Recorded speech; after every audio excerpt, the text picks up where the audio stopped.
Hello, I'm RetroJules.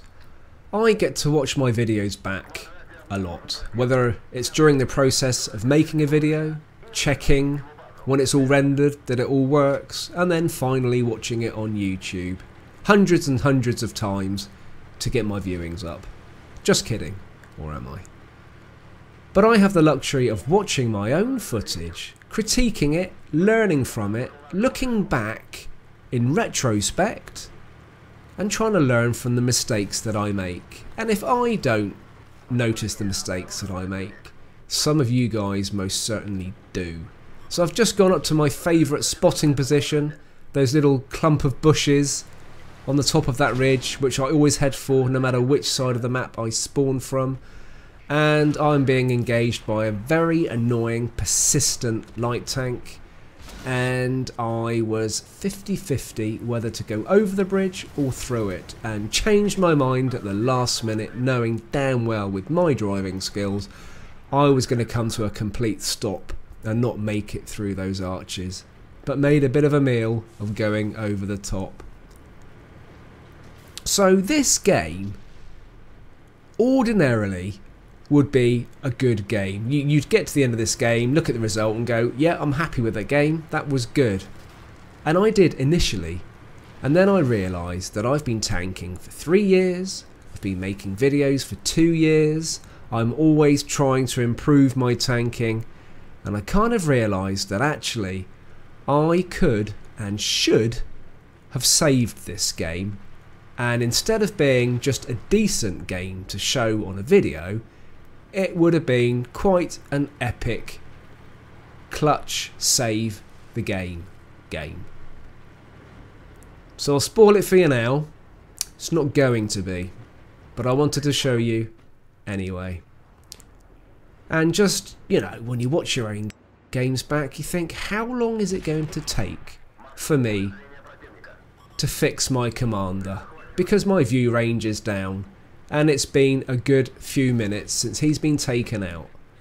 And it's just little things like that you notice. I mean, it's so easy to look at a game, playing back, and realising mistakes. When you're actually playing in the heat of the battle, it's completely different. But I am always aspiring to improve my tanking. Doesn't mean I can, doesn't mean I will, but I would like to.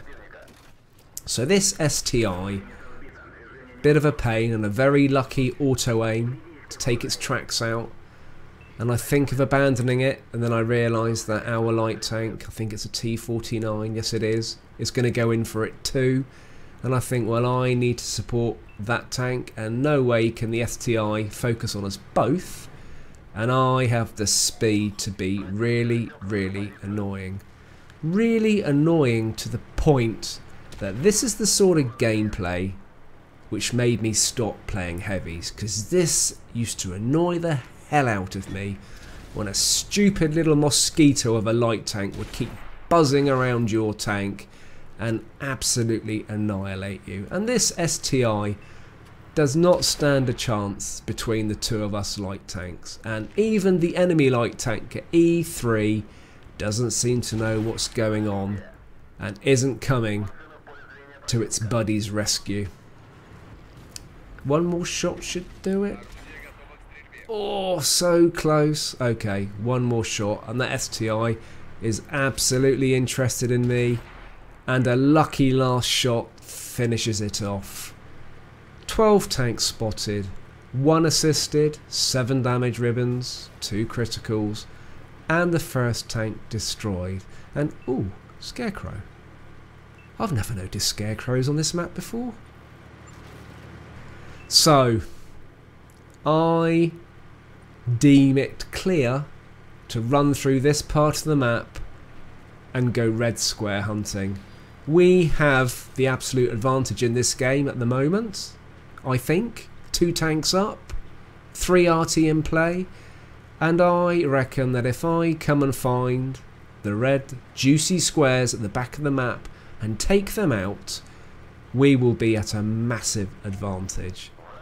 And even if we're not, I like hunting arty. First shot in, one more, Job done. Second tank killed. Hurrah! So the second one's got to be around here somewhere, and then that light tank on top of the hill has woken up. And this is where this tank is really good at shooting on the move. That was a brilliant shot. And it really is, for me, a real auto-aim tank, this tank. I absolutely love it. Mainly because I like auto-aiming. But I know that Artie's behind me at A7, but I'm not going to engage Artie, not with that light tank still on my tail. And then I get distracted by the T62A, and I think, that T62's not interested in me. And then realise that, yeah, it absolutely knows I'm there. It was waiting to finish off our guys first, and now it's even Stevens. But we have 3 Artie, and I think that's got to be in our interests. It's got to be to our advantage. So I'm on the run, trying to skillfully weave between the buildings. Yeah, see, that's what would have happened if I tried to escape under the bridge earlier on in the game, and that's why I did not do it. It's still even. No, yes, it's still even. And I'm thinking, what do I do? Well, I'm going to try and help take that light tank out. Dreadful shot. This isn't a sniping tank, but it's the right kind of range to be sniping at with this tank, but closer would be better.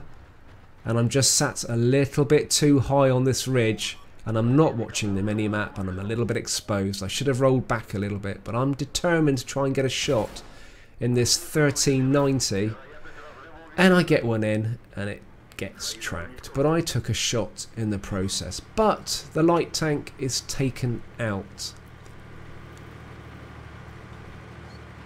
The T62, a light tank, a Death Star, and Artie. Versus me and Artie. Boy, has the game changed.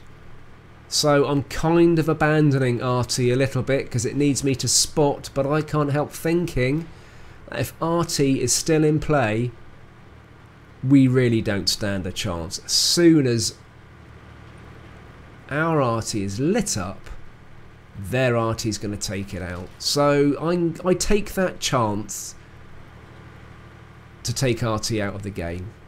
I still think on reflection it was the right thing to do, because having their Artie in play was going to be a real pain, and I had a feeling, yeah, good old Artie, oh, bounce a shot off Artie, really?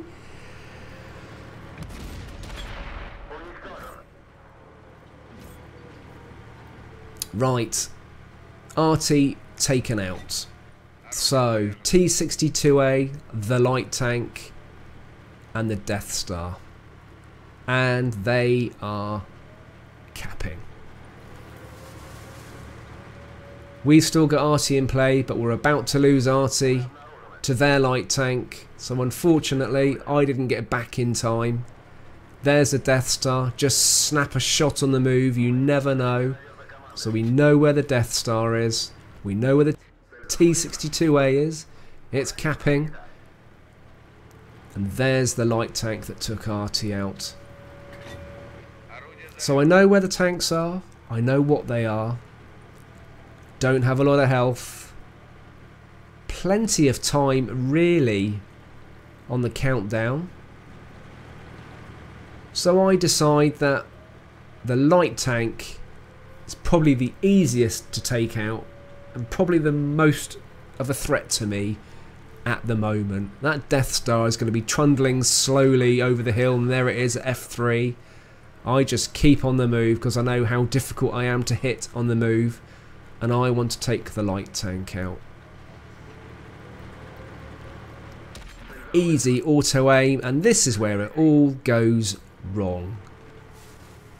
I think about resetting the cap, knowing really that the T62A, yeah, knew exactly where I was and probably knew exactly where I was going to appear, and it was just ready for me. Well, it was a very decent, almost 52,000 silver, 4,200 damage. Ordinarily, that would have been a really pleasing game. But that, and I came top. And I did my bit in that game. But that game had the potential to be a top gun and a clutch game win. So I watched this game back, and it's at this point that I realised that I could have really turned the game around. I was just about to take the light tank, the 1390, out of the game, and then all I had to do was double back on myself. You know, it's easy to say now. I had about 40 seconds left on the countdown to them capturing the base, but I think I had time to either try and get a shot in the T-62A, reset the cap, but from a different direction. But really, I think maybe I had time to circle right round behind myself, engage the Death Star, run rings around the Death Star and take the Death Star out, hopefully while avoiding shots from the T-62A, and then maybe I would have had time to get a shot in the T-62A, reset the cap, and maybe just play a game of cat and mouse with my speed and view range, and I think maybe I would have had a chance of winning this game for our team and coming out of the game with an excellent score, a victory and a top gun. But it's all well and good looking back, and I just wanted to share that with you, that this is me now just trying to take my tanking to that next stage and turning what are quite good games into what could potentially be really excellent games, and that's the sort of tanker that I would like to be. So I know there's quite a few of you out there on PS4 land who watch my videos and enjoy them, and I thank you. And I now have a community page on the PS4 under RetroJules, and I would like to thank Ricky Tikitave, who has set this page up. He contacted me and he said, "Retro, love what you do. There's a few of us that love what you do, and I would like to dedicate a community page on the PlayStation to people who like your channel, who enjoy what you do and enjoy tanking." And he said, "Can I use some of your clip art as part of that?" And of course I said yes. So I don't have any direct input into this community page. Ricky Tikitave is managing it. He's the guy that's looking after it, and he's just dedicated it to me and my channel. So get yourself on there, guys. Have a chat about the videos, have a chat about the game, and as always, I like to think that my channel is about getting people together, talking about the game, and just enjoying the game in general. In the meantime, keep safe, keep tanking, and I'll see you soon.